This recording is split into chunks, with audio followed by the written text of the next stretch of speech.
하나님의 아들의 성육신에 대해서 오늘 18조 먼저 같이 배우도록 하겠습니다. 거기 첫 번째 단락을 우리 같이 읽겠습니다. 준비 시작. 그러므로 우리는 하나님께서 당신의 거룩한 선지자들의 입을 통하여 조상들에게 하신 그 약속을 성취하시기 위하여 당신께서 정하신 때에 당신의 독생하시고 영원한 아들을 세상에 보내셨으며 그 아들은 종의 형체를 취하사 사람과 같은 모양으로 태어나셨음을 고백합니다. 그분은 진실로 모든 연약함을 가진 참된 사람의 본성을 취하셨으되 죄는 없으십니다. 왜냐하면 그분은 사람의 행위에 의한 것이 아닌 성령의 능력으로 말미암아 복된 동정녀 마리아의 모태에서 태어났기 때문입니다. 그분은 인성을 입으심에 있어서 육체에 대해서만 아니라 참된 사람의 영혼에 대해서도 인성을 취하심으로써 참된 사람이 되셨습니다. 왜냐하면 사람이 육체를 입었을 뿐만 아니라 영혼도 이렇기 때문에 둘 다 구원하시기 위해서 둘 다를 취하셔야만 했기 때문입니다.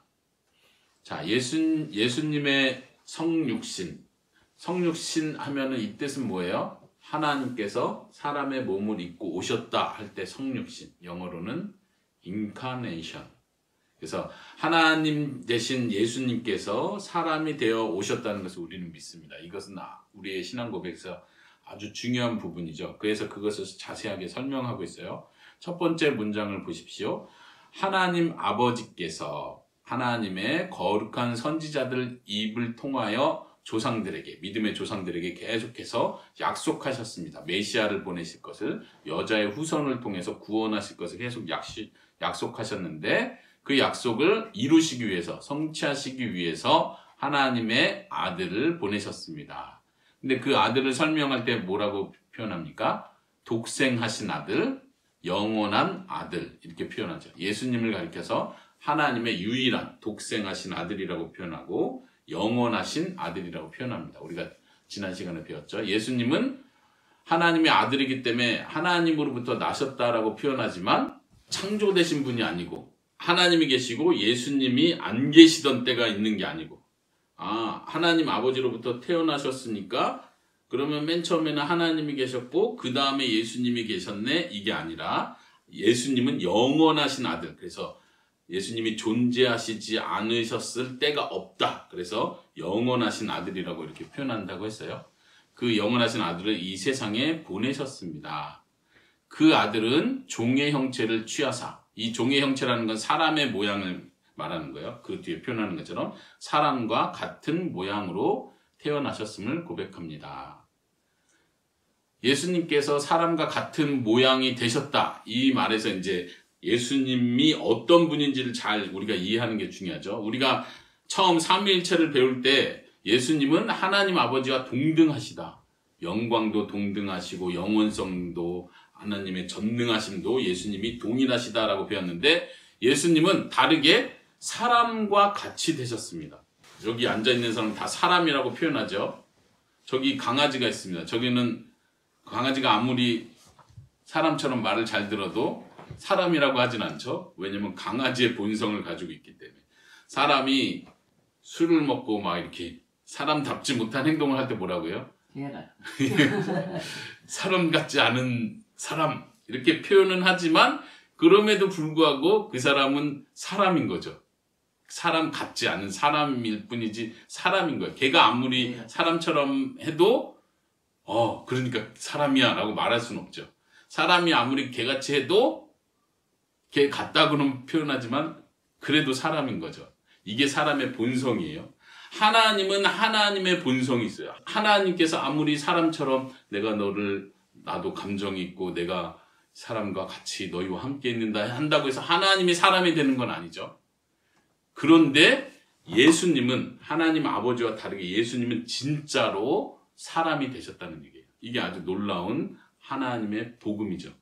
예수님이 사람이 되셔서 우리 가운데 오셨습니다. 우린 이걸 믿습니다. 예수님이 우리와 똑같이 되셨기 때문에 십자가에 죽으실 수 있었던 거죠. 우리 죄를 대신해서 죽으실 수 있었던 거죠. 그 예수님이 사람 되심에 대해서 자세히 더 표현하는 거예요. 한번 계속 문장을 보세요. 그분은 진실로 모든 연약함을 가진 참된 사람의 본성을 취하셨습니다. 이제 본성이란 단어가 계속 나오는데 이 개념을 좀 우리가 잘 이해해야 될 필요가 있어요. 하나님의 본성이 있고 사람의 본성이 있습니다. 아까 아빠가 설명한 게 그거예요. 개는 개고 사람은 사람인 거예요. 하나님은 하나님인 거예요. 이걸 구분하는 게 본성이라고 표현하는 거예요. 하나님의 본성, 사람의 본성. 근데 예수님은 하나님의 본성을 가지고 계신 분인데 사람의 본성을 똑같이 가지셨다는 거예요. 말하자면 사람이 개가 될 수는 없다고 했죠. 근데 사람이 사람인가 동시에 개가 됐다고 생각해 보세요. 이게 말이 됩니까? 말이 안 되고 우리는 이해할 수 없어요. 그런데 이해할 수 없는 그것을 예수님께서는 하셨다는 거예요. 하나님의 본성을 가지고 계신 그분이 우리와 똑같은 사람의 본성을 가지셨다. 그렇지만 죄는 없다. 이제 중요한 강조점은 여기죠. 모든 사람은 죄를 가지고 태어난다고 했어요. 우리가 지난 시간에 원죄를 배웠습니다. 아담 이후로 모든 사람이 죄를 가지고 태어났는데 예수님은 우리와 똑같은 사람의 본성을 가지셨지만 죄는 없습니다. 이게 중요한 부분이죠. 진이 질문? 아까 아빠가 죄가 없다 그랬는데 왜 죄가 없는 거예요? 네, 그쵸. 이제 죄는 없으십니다 했죠. 그래서 이제 그 뒤에 설명하는 거예요. 왜냐하면 나오네요. 진이 보세요. 진이가 한번 읽어보세요. 왜냐하면 읽어보세요. 왜냐하면 그분은 사람의 행위에 의한 것이 아닌 성령의 능력으로 말미암아 복된 동정녀 마리아의 목태에서 잉태하셨기 때문입니다. 왜 죄가 없대요? 성령. 예, 성령님으로 태어났기 때문에 죄가 없대요. 예수님은 마리아, 엄마, 예수님의 육체의 엄마라고 말하셨죠. 예수님의 엄마의 몸에서 태어났으니까 사람하고 똑같지만 예수님이 태어나는 과정은 남자 여자가 결합해서 태어난 게 아니라 성령님이 마리아의 몸속에 예수님이 잉태